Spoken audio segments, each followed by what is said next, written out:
महत्वपूर्ण ग्रंथ है जिसको संसार की अनेक भाषाओं में जिसका अनुवाद हुआ और गीता दर्शन ने बहुत बहुत जीवनों को प्रभावित किया है, क्योंकि कृष्ण न तब के लिए थे और न भविष्य के लिए कहना चाहिए कि हर पल के लिए हैं, तब के लिए भी थे, आज के लिए भी हैं और हमेशा के लिए मार्गदर्शन मनुष्य जाति का करते रहेंगे। ध्यान आता है अमेरिका के महान चिंतक थोरो ने वाल्डेन नाम के पुस्तक में लिखा था कि हर सुबह गीता की भव्य, अद्भुत और ब्रह्मांड में व्यापी तत्व विद्या में मैं अपनी बुद्धि को स्नान कराता हूँ और अनुभव करता हूँ कि मैं हर दिन नया हो जाता हूँ, नई शक्ति से भर जाता हूँ। संसार भर के अनेक अनेक महान पुरुषों ने गीता को जिस जिस रूप में भी पढ़ा, उन्हें यह अनुभव हुआ कि यह हमारे जीवन के मार्गदर्शन देने के साथ साथ हमारे आंतरिक रूप को बदलाव करने में, परिवर्तन लाने में ऐसा समर्थ ग्रंथ है जिससे हमें नई शक्तियां मिलती हैं। इसलिए श्रद्धाभाव के साथ गीता को पढ़ना, सुनना और मनन करना आवश्यक है। तो सबसे पहले गीता के ही इस स्वरूप को हम याद कर लें। कर्तव्य दीक्षाम च समत्व शिक्षाम ज्ञान से भिक्षाम शरणागतिम च ददाति गीता करुणाद्रभूता कृष्णेन गीता जगतो हिताय। भगवान श्री कृष्ण ने जगत के हित के लिए, कर्तव्य की दीक्षा देने के लिए और समत्व की शिक्षा देने के लिए, ज्ञान की पूरे संसार को भिक्षा देने के लिए और समर्पण का संदेश देने के लिए दयालु होकर गीता संसार के कल्याण हेतु प्रदान की।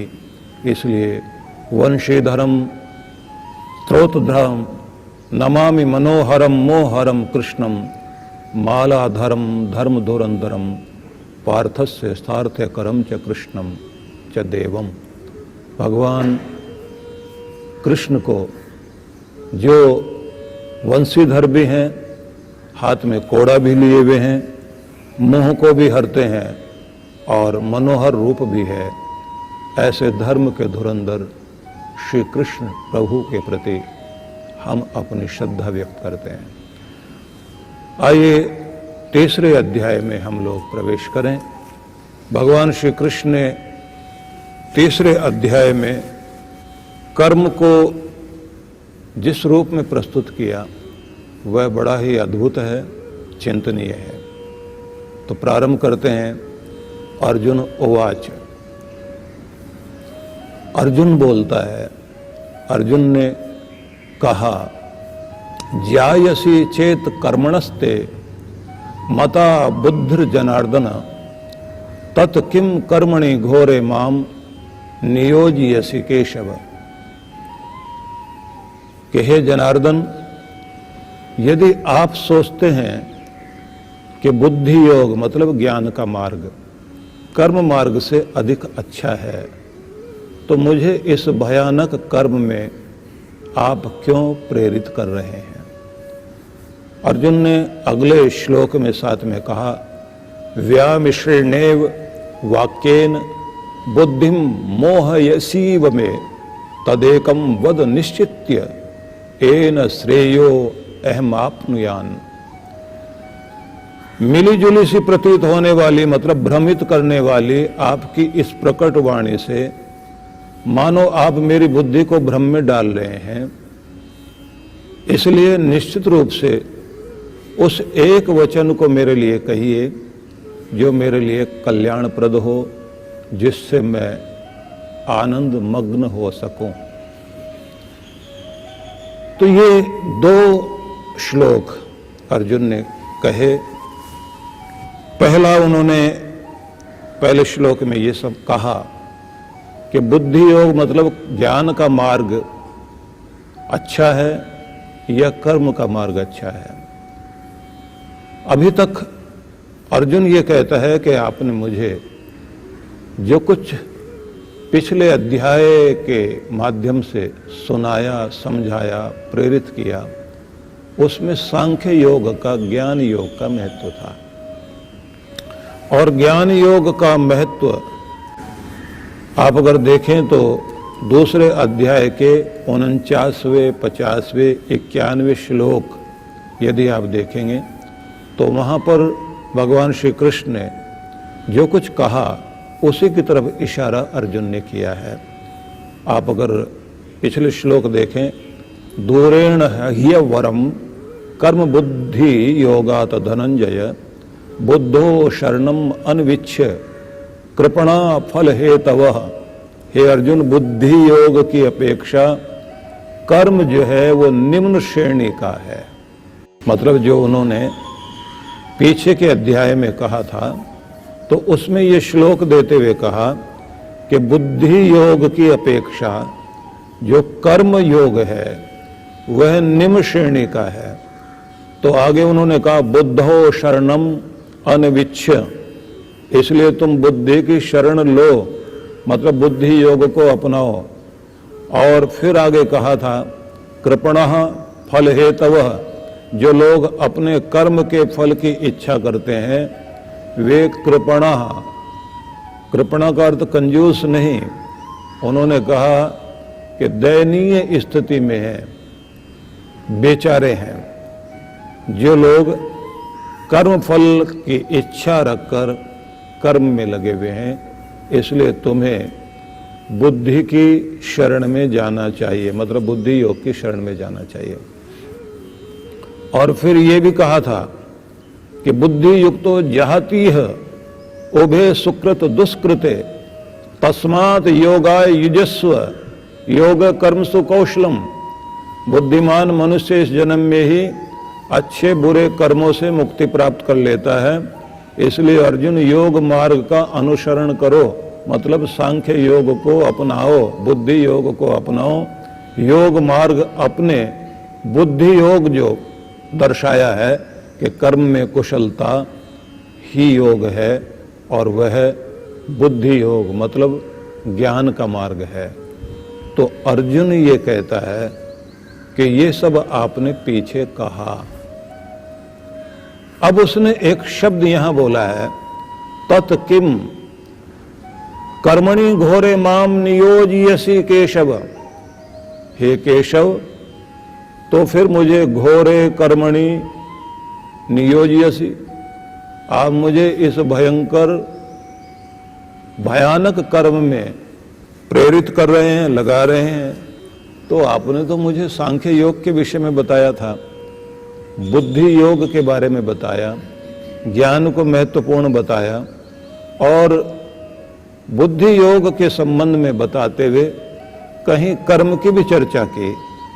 लेकिन इसका मतलब ये हुआ कि आप जो कुछ मुझे बता रहे हैं, मुझे इसमें समझ नहीं आता कि दोनों में श्रेष्ठ क्या है, कर्म का मार्ग या फिर ज्ञान का मार्ग।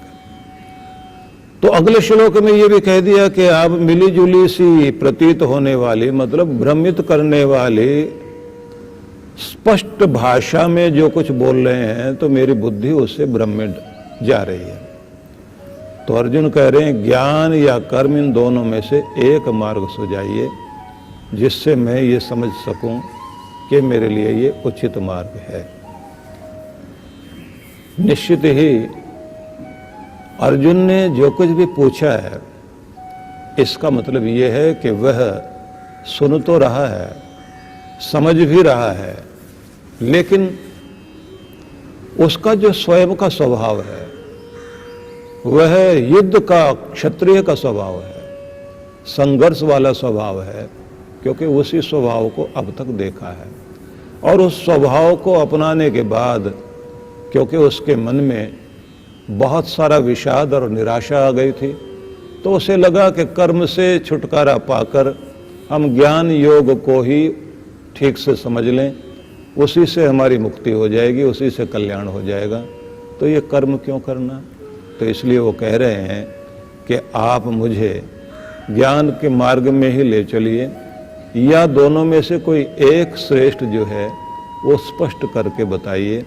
और मुझे तो ये लगता है कि कर्म का मार्ग वह ज़्यादा भयानक दिखाई देता है, इसलिए मैं इसे जानना चाहता हूँ कि दोनों में से श्रेष्ठ क्या है। अधिकांश रूप से लोगों को दूसरे का कर्म बहुत आसान नजर आ रहा होता है, जो स्वभाव में वो रह रहा होता है उस स्वभाव को उसे लगता है कि ये तो शायद हम लोग जो कर रहे हैं बहुत कठिन है।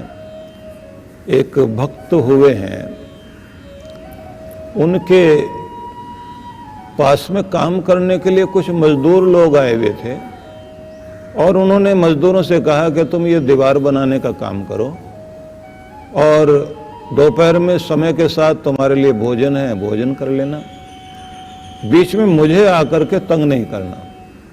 तो सबने पूछा कि भगत जी आप क्या करोगे?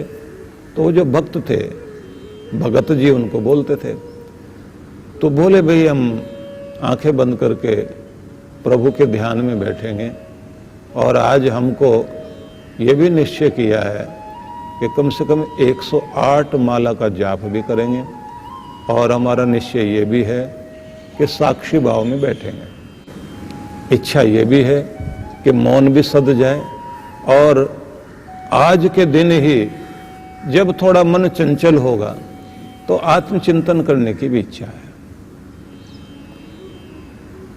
तो एक मजदूर ने कहा कि ये तो आपका बहुत आसान काम है। बोले भैया आज का हमारे लिए बहुत ज़्यादा मेहनत वाला काम है, तो आज हमें ज़रा शांत रहने देना, आप लोग जिम्मेदारी से अपना काम करते जाना, क्योंकि मेरा ध्यान आप लोगों से हट जाएगा। तो सारे ही एक साथ बोले, एक तो आप छाया में बैठे हुए हैं, ऐसी जगह झरोके में बैठे हुए जहां से खिड़की से हवा बहुत अच्छी आती है, पीछे की तरफ पेड़ हैं, सुगंध वाली हवा भी आती है, और जब समय हो जाता है तो फिर आप उस समय उठते हैं, पानी भोजन सब ग्रहण कर लेते हैं, थोड़ी देर लेट भी जाते हो, फिर उठते हो, फिर बैठते हो। इतना आसान काम है। और हमें देखो ना कि हम लोग ईंटें ढोते हैं, दीवार बनाते हैं, तो कितना मुश्किल काम हम लोग करते हैं और आपको इसमें मुश्किल लग रही है। तो भगत जी को मुस्कुराहट आ गई चेहरे पर, तो सब बोले मुस्कुरा क्यों रहे हो? बोले भैया जो हम कर रहे हैं वो आप नहीं कर पाओगे, कि हमको आप दीजिए, आज हम ईंटें नहीं ढोएंगे, हम बैठते हैं ऐसे ही। उन्होंने कहा तो डबल पैसे दिए जाएंगे आपको। ऐसे आसन पर बैठना, आंखें बंद करना, इसी तरह से मौन भी साधना है। विधि हम आपको बताएंगे। उस विधि से पहले तो निश्चय कर लो कि आपने 108 मालाएं जपनी है एक आसन पर बैठकर, और ये सब कुछ करना है। अब आसन बिछा दिए गए, उससे पहले उनसे कहा जरा हाथ मुंह धोकर आइए, अपने आप को पवित्र कीजिए, और उसके बाद उनसे कहा कि अब आसन लगाइए। पहले तो उनसे आसन ही नहीं लगा। भगत जी ने कहा कि जैसा भी बैठा जा सकता है स्थिर होकर बैठ जाओ।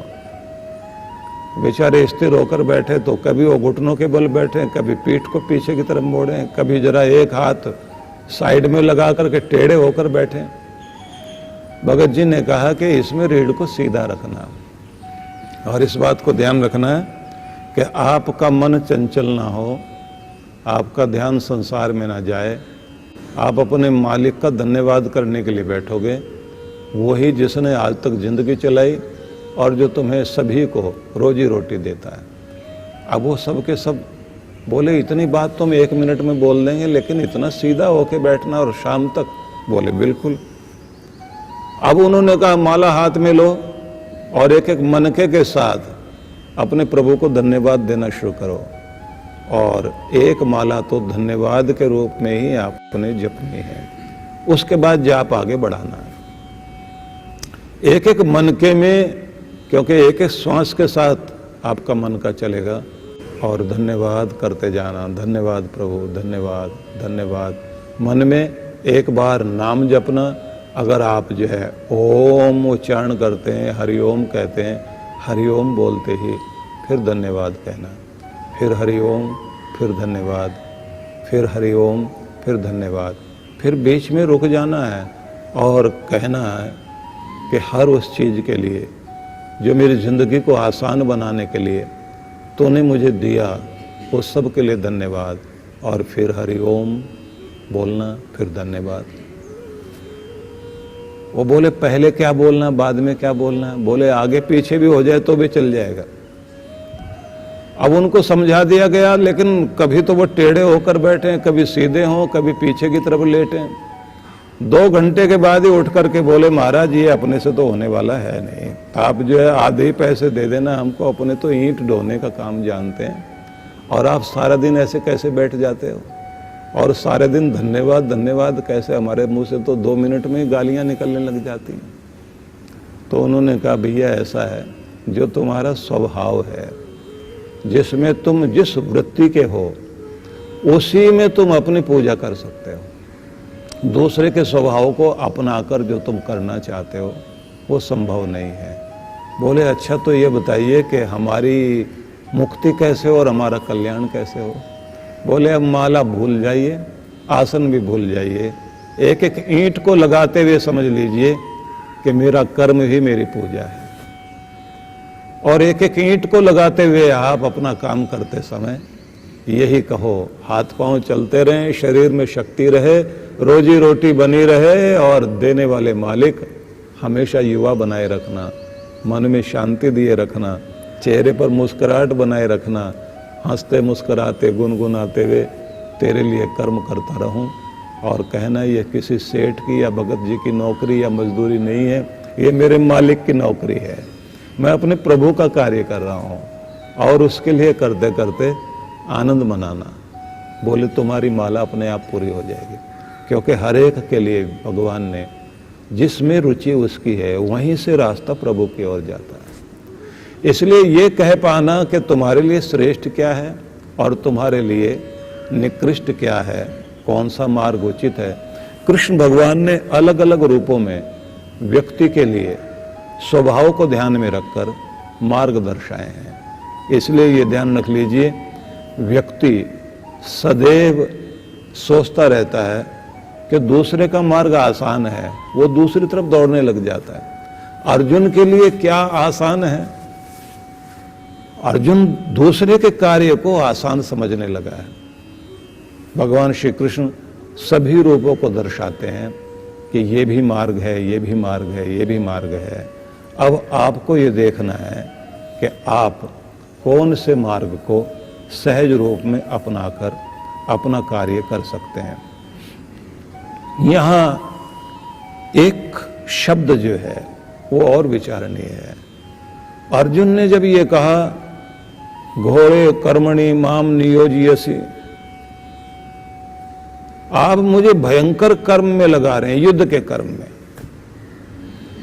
मतलब इतना समझाने के बाद भी उसे ये लगता है कि युद्ध जो है वो तो बड़ा भयानक कर्म है, निंदनीय कर्म है, उसमें आप मुझे लगा रहे हो।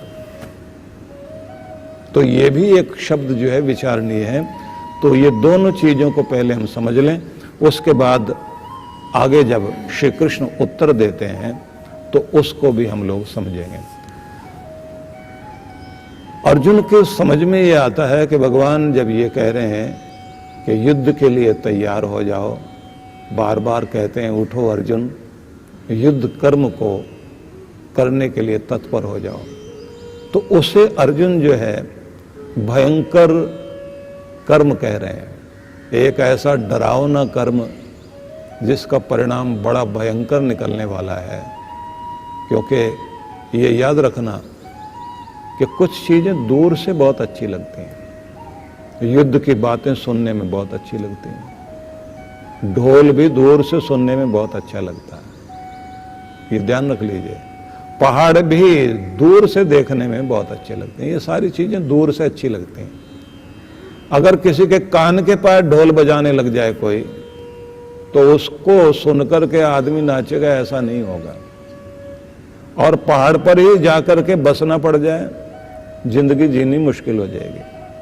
और युद्ध में ही जिंदगी बीतने लग जाए तो जीना मुश्किल हो जाएगा। युद्ध से लौटे हुए लोगों को बहुत समय तक तो नींद भी नहीं आती, मस्तिष्क भी हिल जाता है, दशा ही अलग हो जाती है।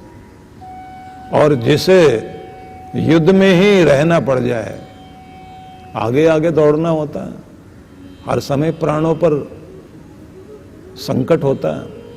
ये सारी चीजें बहुत अच्छी लगती हैं दूर से। जब कोई कहानियां सुनाता है, हमने ऐसे विजय प्राप्त की, हम ऐसे लड़े, हमने ऐसा किया, हमने ऐसे दुश्मन को पछाड़ा, वो कहानियां सुनने में बहुत अच्छी लगती हैं। लेकिन जब सामने ऐसी मुश्किलें आ जाएं, आसान नहीं है। इसलिए युद्ध को भयानक कर्म कहा जाता है। तो अर्जुन ने यह कहा कि मुझे आप इस भयानक कर्म में डाल रहे हो। लेकिन भगवान श्री कृष्ण अर्जुन को उधर क्यों लाना चाहते हैं? क्योंकि अर्जुन सबसे पहले तो इसे भयानक कर्म क्यों समझ रहा है कि यह रिश्तों के बीच में लड़ा जाने वाला युद्ध नहीं है। अर्जुन समझता है यह रिश्तेदारों के बीच में लड़ी जा रही एक लड़ाई है, क्योंकि रिश्ते नाते वाले लोग ही दोनों तरफ खड़े दिखाई देते हैं। और प्रश्न सामने दिखाई देता है, कुछ भूमि का, कुछ जमीन का, कुछ राज्य का, राजसत्ता का। अब कृष्ण जो समझाना चाहते हैं वो कहते हैं ये रिश्तों के बीच की लड़ाई नहीं है,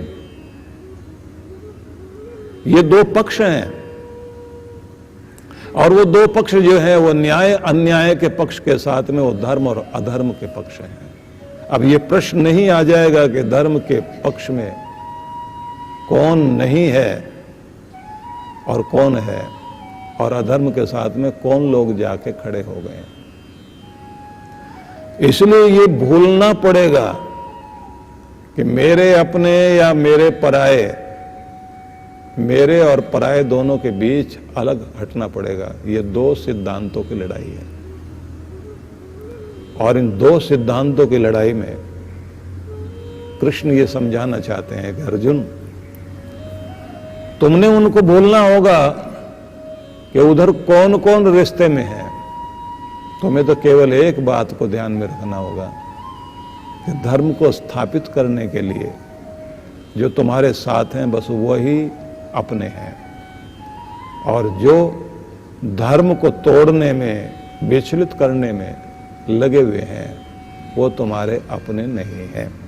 इसलिए इन दो सिद्धांतों के बीच में तुमने निर्णय लेना है और अपना कर्म करना है। मतलब एक पक्ष वो जो न्याय को स्थापित करना चाहता है, प्रजा को समुन्नत करना चाहता है, वह पक्ष जो चाहता है कि हर एक की आवाज सुनी जानी चाहिए, वह पक्ष जो ये चाहता है कि दया करुणा इस संसार में रहनी चाहिए। दूसरा पक्ष वो है जो अपहरण कर लेना चाहता है, छल कपट से सब कुछ प्राप्त कर लेना चाहता है, जिसका मतलब यही है कि जो मैं करूं वही न्याय है, जो मैं बताऊं वही धर्म है। वो दुर्योधन का जो पक्ष है, वो कहते हैं कि दुर्योधन ने अपने कपट से, अपने छल से किन किन रिश्तों को अपने साथ में लाकर खड़ा कर लिया है कि इसलिए उन रिश्तों को मत देखो, तुम्हें केवल ये देखना है कि अधर्म एक पक्ष में जाकर खड़ा हो गया। इसलिए दो सिद्धांतों का युद्ध है ये। तो इस बात को अर्जुन समझ नहीं पा रहा है, इसलिए वो कहता है कि आप मुझे एक घोर भयानक कर्म में डाल रहे हैं। साथ में वो ये भी कहता है कि आप मुझे एक मिश्रित भाषा में समझा रहे हैं, मतलब एक ऐसी भाषा में समझा रहे हैं जिससे मेरी बुद्धि भ्रमित हो रही है। तो ये जरा बता दीजिए कि दोनों में से हमारे लिए श्रेष्ठ क्या है, मतलब ज्ञान मार्ग में हम चलें या फिर कर्म मार्ग में चलें। तो भगवान श्री कृष्ण अब इसका उत्तर देते हैं। श्री भगवान उवाच, श्री कृष्ण बोले, लोकेस्मिन् द्विविधा निष्ठा पुरा प्रोक्ता मया नघ ज्ञान योगेन सांख्यानाम कर्म योगेन योगिनाम। हे अनघ निष्पाप अर्जुन, लोके अस्मिन द्विविधा, दो तरह की निष्ठा आस्थाएं हैं। इसको हम कहेंगे जीवन प्रणाली, जीवन जीने के दो प्रकार के ढंग।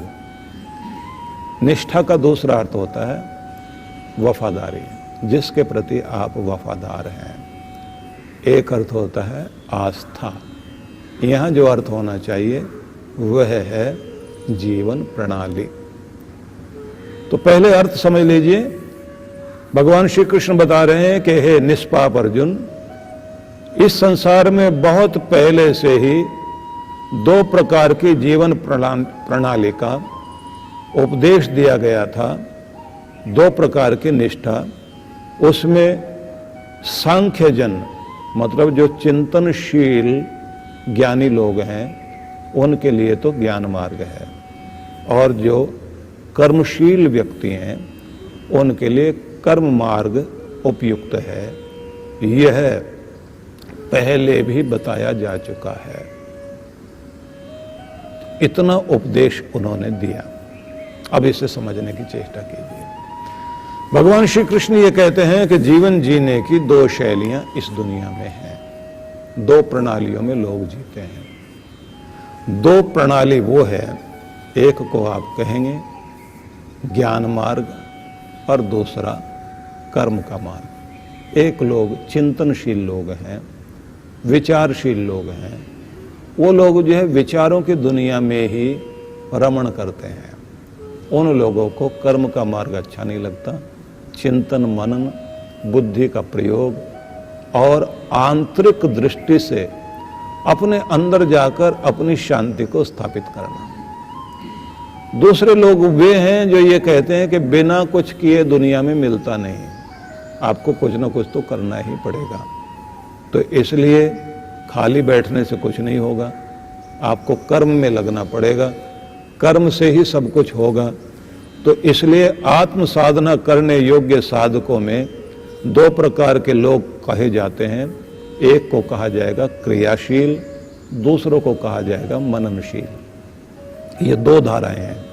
इन दोनों प्रकार के लोगों की जीवन शैली भी दो तरह की है। दोनों के लिए दो तरह के मार्ग कहा जा सकता है।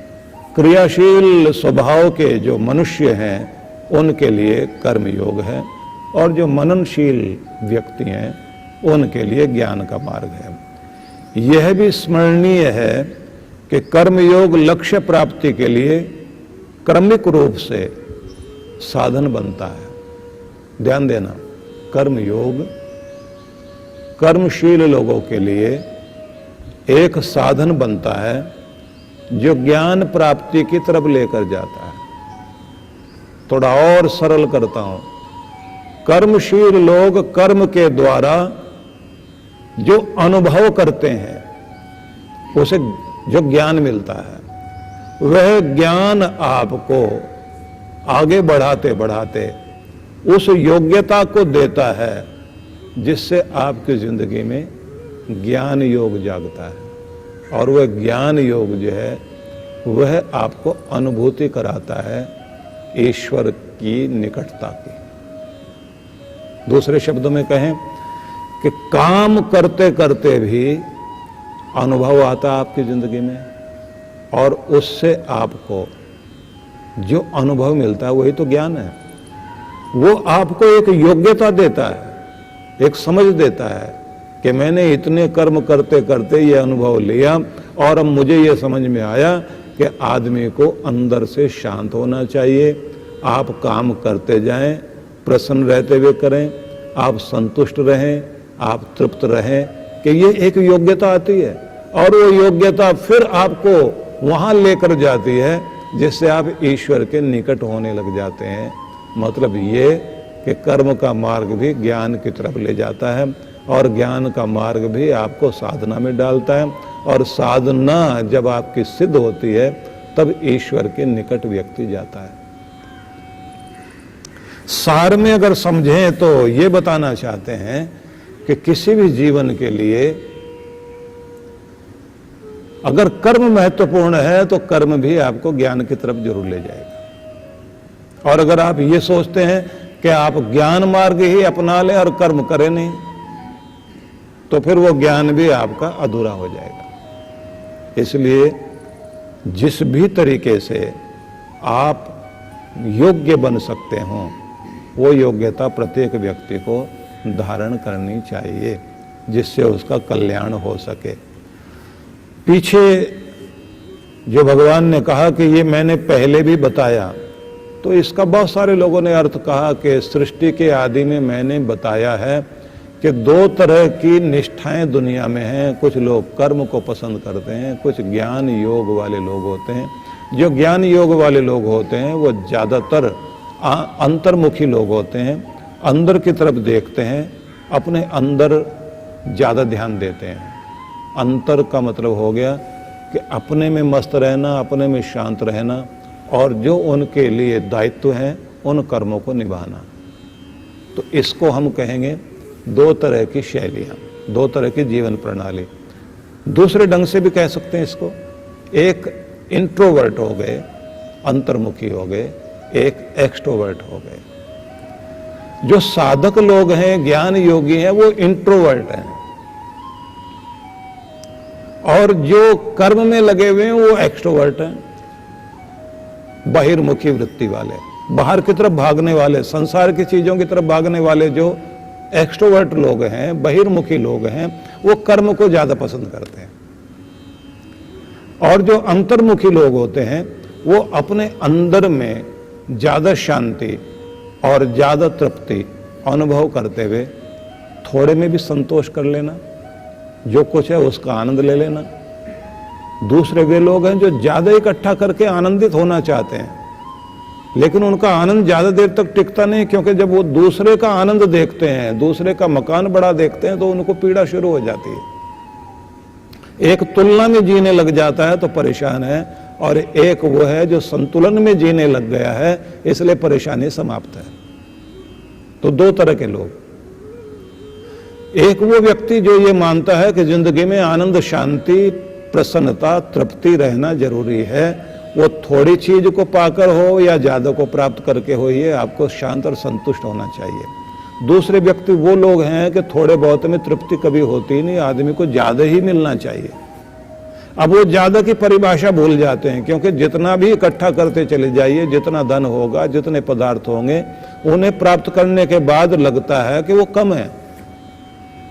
अगर आपने पहले 10 लाख मांगा था, तो आप जिस समय 10 लाख मांग रहे थे तब आपको लगता था कि ये बहुत है, इतना मिल जाएगा, इतना ही मेरे लिए काफी है। लेकिन जिस दिन वो 10 लाख तक आप पहुंचते, उस दिन ये पता लगता है कि ये तो बहुत कम मांग लिया, 50 होने चाहिए थे, कम से कम 50 तो मेरे पास होते, 50 लाख होते तो मैं तृप्त होता। और जिस दिन वो 50 लाख मिलते हैं तो उसके बाद कहते हैं अगर ज्यादा हो जाए तो क्या हर्ज है, थोड़ा और ताकत लगाते हैं। इसलिए वो बहिर्मुख लोग जो है कर्म की तरफ तो दौड़ते जा रहे हैं, लेकिन जीवन में संतुष्टि नहीं है। उन्हें लगता है इतना और हो जाए तो मैं खुश हो जाऊं, इतना और प्राप्त कर लूं तो मैं खुश हो जाऊं, यहां पहुंच जाऊं तो सफलता और मिल जाए। इसका मतलब ये नहीं है कि जो साधक लोग हैं उन्हें प्रगति नहीं करनी चाहिए, वो भी कमाएं। अगर वो 1000 करोड़ कमा सकते हैं तो उनको 1000 करोड़ कमाने चाहिए, लेकिन बड़ी बात है कि उनके अंदर वो संतुष्टि और वो तृप्ति जरूर रहे कि जिससे वो आनंद और चैन से जिंदगी बिताएं, चैन से सो सकें, आनंद में जाग सकें, और चेहरे की मुस्कुराहट उनकी कम ना हो, बेचैनियां उनकी जिंदगी में ना हो। और उनके कमाने का मतलब ये है कि कमाते हुए वो परमात्मा की सेवा करें।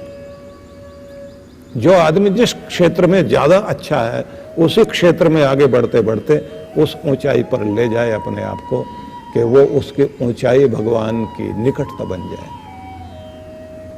कोई संगीत में आगे है तो संगीत भगवान की पूजा बन सकती है, और अगर कोई व्यक्ति शिल्पी है तो वो शिल्प वाला कार्य करते करते उसी कार्य के द्वारा अपने भगवान की आराधना कर सकता है। कोई निर्माण का कार्य जानता है तो निर्माण के कार्य के द्वारा ही प्रभु की आराधना हो सकती है। लेकिन ये एक ध्यान देने वाली बात है कि जब तक आपकी जिंदगी में एक परमात्मा, उसका ध्यान, उसकी भक्ति महत्वपूर्ण नहीं होगी तो बाकी सारी चीजें आपके लिए जीरो हो जाएंगी। ठाकुर रामकृष्ण देव ने इसके लिए एक बड़ा सुंदर उदाहरण दिया था जो हम लोगों को याद रखना चाहिए। उन्होंने कहा था कि इस दुनिया में किसी का धनवान होना साधारण गुण नहीं है। धन कमाने की विद्या बहुत बड़ा गुण है, लेकिन मैं ये मानता हूं कि ये भी केवल धन ही कमाना जानते हो और कुछ नहीं, तो ये जीरो है। गुण है, भारी गुण है। फिर वो कहते हैं विद्वान होना भी एक बहुत बड़ा गुण है। आसानी से विद्या नहीं आएगी। किसी व्यक्ति की जिंदगी में ये ऊंचाई तक पहुंचना साधारण बात नहीं, लेकिन अगर केवल विद्वान ही हैं आप, इसके अलावा और कुछ नहीं, तो ये भी जीरो। आगे फिर वो कहते हैं गुणवान होना, अनेक गुण है आदमी में, उस गुण का होना भी बड़ी बात है, पर वो भी जीरो। जोड़ते जाते हैं आगे और कहते हैं किसी का बलवान होना, उसका संगठन बड़ा हो या उसके शरीर की शक्ति बड़ी हो, साधारण चीज नहीं है। एक ऊंचाई है वो, उस ऊंचाई तक पहुंचना आसान बात नहीं है। बड़ी भारी विद्या है वो, बड़ी भारी शक्ति है वो, बड़ा भारी गुण है, उसका महत्व है इस जग में, लेकिन मैं फिर भी उसको जीरो कहता हूं। और इस तरह से उन्होंने 7 चीजें गिना दी कि ये भी बड़ा गुण, बड़ा गुण, बड़ा गुण, लेकिन है जीरो। तो उनसे कहा अगर किसी के पास ये 7 चीजें हो तो आप क्या कहोगे? बोले सारे जीरो जोड़ लीजिए, जीरो जोड़ने के बाद भी रिजल्ट भी जीरो ही आएगा। तो उनसे पूछा गया कि फिर आप बताइए कि कीमत कैसे बनेगी? बोले इन सारे जीरो को एक के आगे एक लिखते चले जाए, 0 0 0, 7 जीरो लिख लीजिए, उससे पहले एक संख्या लिख दो, एक है भगवान का नाम परमात्मा, उसके आगे 7 जीरो लगा दीजिए, 1 करोड़ बन जाओगे तुम। कि ये सारे जीरो तब कीमती बनते हैं जब तुम्हारे साथ पहले एक अंक रहे, एक नाम है परमात्मा का, उससे एकता बन जाए, उससे तुम्हारी एकाग्रता बन जाए, तो तुम्हारा धन भी तुम्हें भगवान की तरफ ले जाएगा, तुम्हारा शिल्प भी तुम्हें भगवान की तरफ ले जाएगा, तुम्हारा निर्माण भी तुम्हें भगवान की तरफ ले जाएगा, तुम्हारा इस दुनिया में होना सार्थक हो जाएगा। और परमात्मा का स्वभाव है आनंद स्वरूप, हर चीज आनंद देगी। नहीं तो आप देखना दुनिया में हर आदमी के पास बहुत सारी चीजें होंगी, गुणी भी दुखी, धनी भी दुखी, बली भी दुखी, राज सत्ता पे बैठा हुआ भी दुखी, सब बेचैन हैं क्योंकि उनके पास और सारी चीजें हैं, भगवान नहीं है। उनके पास और सारी चीजें हैं लेकिन उनकी जिंदगी में भक्ति नहीं है। वो जो भी कुछ कर रहे हैं वो अपने लिए कर रहे हैं, वो प्रभु के लिए नहीं कर रहे हैं। जिस दिन वो प्रभु के लिए करना शुरू कर देंगे उस दिन उनकी जिंदगी में कुछ बात और ही होगी। वो सुबह उठकर धन कमाने के लिए दुकान पर भी अगर बैठेंगे वो दुकान भी उनका मंदिर बन जाएगा, क्योंकि वो भगवान की आराधना कर रहे हैं। तुम्हारा प्रत्येक कर्म तुम्हें भगवान से जोड़ देगा और प्रत्येक कर्म तुम्हें आनंद देने वाला बन जाएगा। इसलिए तुम्हारी जिंदगी में ये सबसे महत्वपूर्ण है। तुम कोई से भी मार्ग से चलो, लेकिन हर मार्ग का लक्ष्य भगवान होना चाहिए। हर मार्ग का लक्ष्य प्रभु की कृपा को प्राप्त करना, प्रभु की कृपा को अपने जीवन में धारण करना, प्रभु से जुड़ पाना, ये महत्वपूर्ण होना चाहिए। तुम अपने रब के, उसकी रहमत के ऐसे कृपा पात्र बन सकें कि उस लायक बन सकें कि उस रब की रहमत तुम्हारे ऊपर बरसे, उसके लायक तुम्हें बनना है। और ये तभी संभव है जब तुम्हारा लक्ष्य धन कमाना तो हो, लेकिन उस लक्ष्य में भगवान जरूर जुड़ा हुआ हो।